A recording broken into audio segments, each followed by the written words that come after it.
Hello, everyone. Welcome to this week's episode of It's Crystal Clear, a show designed to help you tell your money where to go instead of always wondering where it went. My name is Felicia Young, and I want to thank you for allowing me to walk with you along this journey of becoming debt-free so you can live your best life within budget. Okay, so we have a few more weeks until we hit the 3-month goal. So let me know how you're coming along. Are you getting closer? Are you doing what you need to do?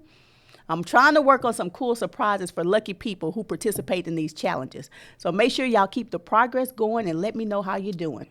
Y'all, I have been so tickled from the messages that I've been getting from people who are participating in the It's Crystal Clear challenge.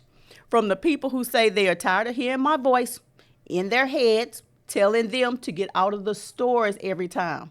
Y'all, I don't care.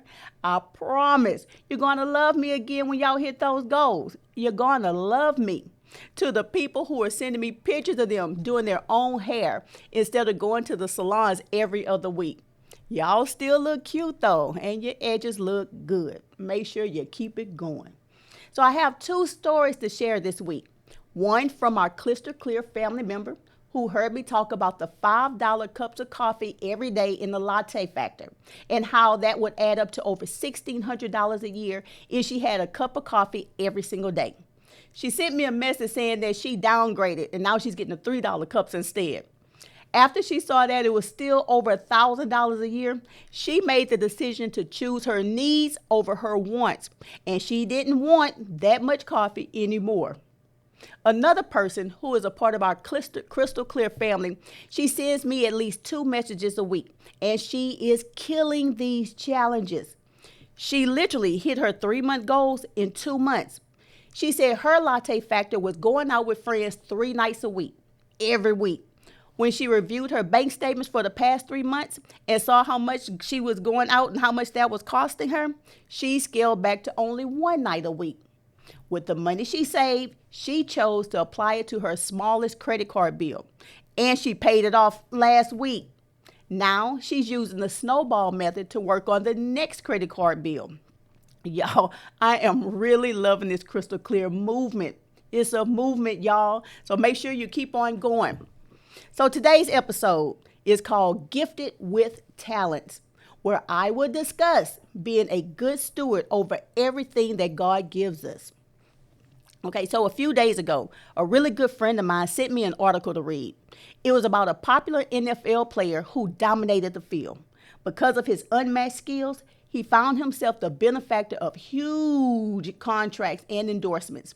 He earned over $100 million during his career. A series of unforeseen circumstances and unwise choices, he found himself losing it all. Y'all, he was broke. Unfortunately, that's a reality for a lot of athletes who don't make time to manage their money. In an episode of ESPN's 30 for 30 series, it was claimed that 70% of professional athletes fall on financial hardships shortly after they retire. How? Because many don't have a plan or a strategy in place to make sure that the lifestyle they became accustomed to during their career could continue once they retire. They simply aren't being good stewards of what they are blessed with. Some people who discussed the article with me said that they just didn't understand how could someone lose $100 million, that if they had that money, they wouldn't blow it just like that guy did. But the reality is, more often than not, that's not true. Many of us, we make $50,000 to $100,000 a year, and we blow through every single penny. If there's no discipline to manage that amount of money, what makes you think that the mindset will suddenly change when you have millions? There's a parable in the Bible that discusses this topic of stewardship. In Matthew 25:14 through 30, the parable of the talents, where a wealthy master was going away for a while. He entrusted 3 of his servants with his wealth. To one, he gave 5 bags of talents. To another, he gave 2 bags of talents. To another, 1 bag of talent. So when the master returned, he wanted to know what they did with his money. To the one who had 5, he doubled it. The one who had 2, he doubled that. The one who had 1 didn't do anything with his but bury it. The master got mad and he took his and he gave it to the one who had 5. So that parable actually deals with stewardship, gifts, and talents. So we've heard of these words many times before, but today we're going to break them down even more. And we're going to show how these words are designed to bless your life. Okay, so the word stewardship. In the dictionary, it describes this word as the careful and responsible management of something entrusted to one's care. So in the parable, the master entrusted his wealth to his servants for a period of time. He expected them to be good stewards over what was given to them. The word gifts. So gifts has a few meanings. One is one that we really like when we get presents from someone we love at Christmas or our birthday or no special occasion. But in this episode, gifts mean a natural or supernatural ability that you have. Some people have the gift to sing. Some people have the gift to make others laugh until tears roll down their eyes. Others have the gift to use their hands to paint a masterpiece or perform the most complicated heart surgery. Or a speaker whose words can motivate people to change their lives forever. The word talent. Talent also has several meanings. It sometimes is interchanged with the word gifted. And it means like a special athletic or creative or artistic ability whose skills can be developed through practice and training, like an Olympic swimmer who seems to just glide through the water like a fish, or a chef who knows just how much seasoning and herbs to put on some ribs or some chicken that makes you want to sleep good for days. But in this story, the word talent is a measurement of money. And the talents that the master gave the servants was a lot of money, like years' salary of money, like years with an S. I read that if one talent was given today, it would be the equivalent of 20 years of salary. One talent, 20 years. So that means the other servant got 40 years of salary and the other 100 years of salary given to them at one time. Y'all. In the Bible, it says the master gave the talents according to each one of their gifts. So the 2 servants had enough giftedness to double what they were given. Can you imagine having 80 years of your salary or 200 years of salary?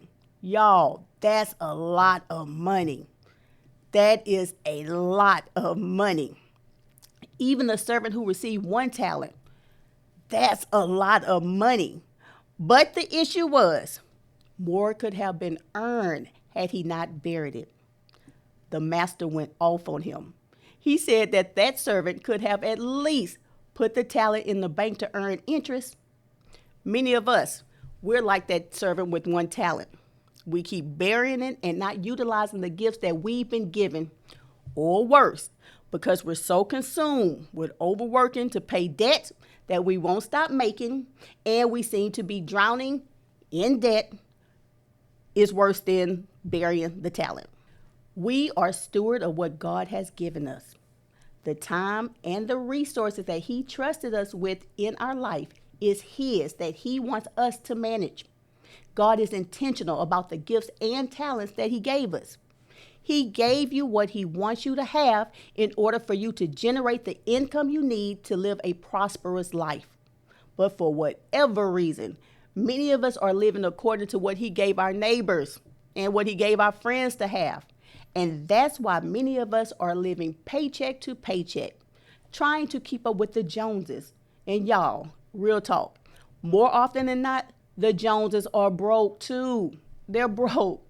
Some people would say, what's the big deal about the servant burying 20 years worth of salary? It's 20 years worth of salary, but it's buried.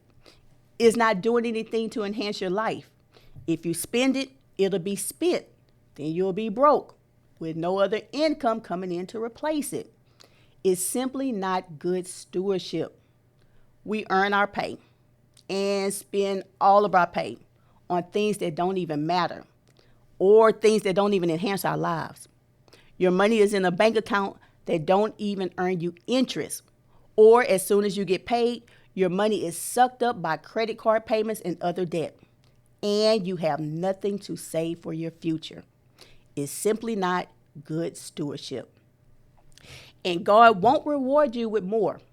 If you're not taking care of what you have now, why would he give you more if you waste what you have now? I need you to take a minute and I need you to think about it. If you have children or if you have a loved one who you would obviously do anything for, and for Christmas or their birthday, you buy them expensive gifts, you buy them designer clothes, you buy them name brand shoes, or you gave them some money to purchase a car, or you gave them money to put a down payment on a house, or you paid for their college tuition. Now imagine going to see them at that house. And when you walk in, the doors are falling off. It's trash everywhere. The designer clothes that you bought, thrown in the corner in a pile. Some are ripped, some are torn. The name brand shoes, they're dirty, they're worn out. The car is dirty, bald tires, overdue for an oil change, make noise when you drive over 40 miles an hour. Or they flunk out of college. Not because the classes were difficult, but because they chose not to go to class in the first place, or they chose not to turn in their assignments. And then those jokers have the audacity to ask you for more money to buy more outfits or another pair of shoes or a newer model car or a down payment for a bigger house or to help them get into a different college. Y'all, if someone had the unmitigated nerves to ask you for more money and you see how they're treating what you already gave them, how likely are you to bless them with more money? Now, imagine what God may be thinking when we ask him for more. How do you think he's looking at you when you mismanage what he already gave you? You're shopping for more clothes and shoes, and your light bill is behind. Or you get the latest iPhone 99, but you have no savings account.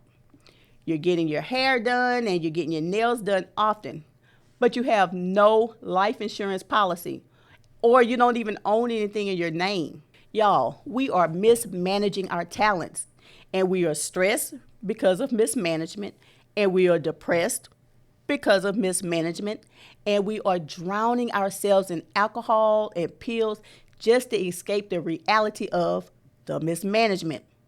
And this is not the life that your master wants you to live. The Bible says he wants you to have life, and he wants you to have it more abundantly. I need y'all to let that sink in for a moment. He really does want you to have abundance, but only if you manage the abundance correctly. I heard someone say that God uses us as his personal bank. He's constantly depositing resources into us to expand his kingdom on earth. Just imagine that. God is depositing resources into us to do everything we need to do to expand his kingdom and for us to live an abundant life. That's some great responsibilities with some nice perks. Can you imagine what all can you do in and with your life if you didn't have debt? Just think about it. As a matter of fact, make time to write it down. What are 10 things you would do in your life for yourself and for others if you had no debt and was given talents like the servants? God created the universe. Don't you think he would make your list of things come true? Of course he can, and of course he would, but you need to be a good steward of what you already have. When your kids keep their room clean, or if they bring home good grades, or they be on their best behavior, they take care of what you gave them, don't you reward them with more? Do you think God would do that for you? I tend to think that he would. He has more in store for us, but we have to better manage what we have now to show that we even deserve the more. So I heard a pastor give an analogy that put this lesson into perspective for me. He said that he has a son who he wants to give a Rolls Royce to. Have y'all ever priced a Rolls Royce? I know that cost some of those talent coins. But he has given his son a Rolls Royce. At 6 years old, the son has a promised Rolls Royce, but he can't get it then because at that level, he's too young and not equipped to handle it. At age 17, he can't get it because at that level, he's too immature to handle and operate a Rolls Royce. At age 41, he gets the Rolls Royce, because at that level, he understands the value, the power, the responsibility of a six-figure vehicle. God has more in store for you, way more, but you don't have it yet because you are at what level? But that is going to change now, because at this level, you are a part of the It's Crystal Clear family, where you are telling your money where to go instead of always wondering where it went. At this level, you're making a realistic budget for your household every single month, and you're sticking to it. At this level, you explore your latte factor often, and you cut out unnecessary spending and use that money to eliminate your debt. At this level, you pay your bills on time, every time, all the time, to keep your credit score high. At this level, you invest your money in high interest bearing accounts to earn you more money for your future. At this level, you intentionally spend less than you make so you can have more money left over at the end of each month, more than you have bills. At this level, you are showing God that you can be trusted with His more abundantly. At this level, you are using your God-given gifts and talents to create an amazing life for you and those attached to your legacy. At this level, it maths differently when God sees you are a better steward. In the parable, the master takes the one talent from the servant and gives it to the one who turned 5 to 10. Now, if God sees you mismanaging what He gave you, it will be taken from you. Foreclosures, repos, evictions. Now, if God sees you positively producing and reproducing what He gave you, He'll bless you with more. It's just that simple. So wouldn't you like more? Of course you would. But you must show yourself trustworthy over what you have now. So whether it's $20,000 a year in salary or that $100 million that the athlete had, if you don't manage your resources well, don't expect it to last long, and don't expect God to give you more. So recently I saw a story about how the circus get majestic animals to be trained to stay where they are and never try to break free. They showed a baby elephant, and the baby elephant had a rope tied around its ankle, and on the other side, the rope was tied around the leg of a chair. The elephant grew up thinking that it could not move no further than the length of the rope. No matter how much it grew, it felt that it was always tied to that rope. So even though all it had to do was to start stepping, and that rope and that chair would be dragged down the road, but because of his mindset and his conditioning all his life, the elephant never knew its power. It never understood its strength. It never grew up understanding that it could be free if it just took the steps. Y'all, that's how many of us are living. Tied down since we were young, being told that we would never amount to anything more, that we didn't deserve more. We started treating ourselves as if we were made to stay chained to our situations. We were growing up and not living like the majestic, the powerful, the worthy creatures that you all are.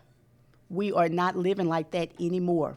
Starting today, we are going to break through that bondage, because at this level, you are going to do everything you should do to steward God's resources to the best of your ability. And you're going to live your life in such a way to where when you finally get the honor to see Him face to face, you will hear God say, "Well done." Well, that's the end of this episode. I hope that it blessed you, and I really do hope that it inspired you.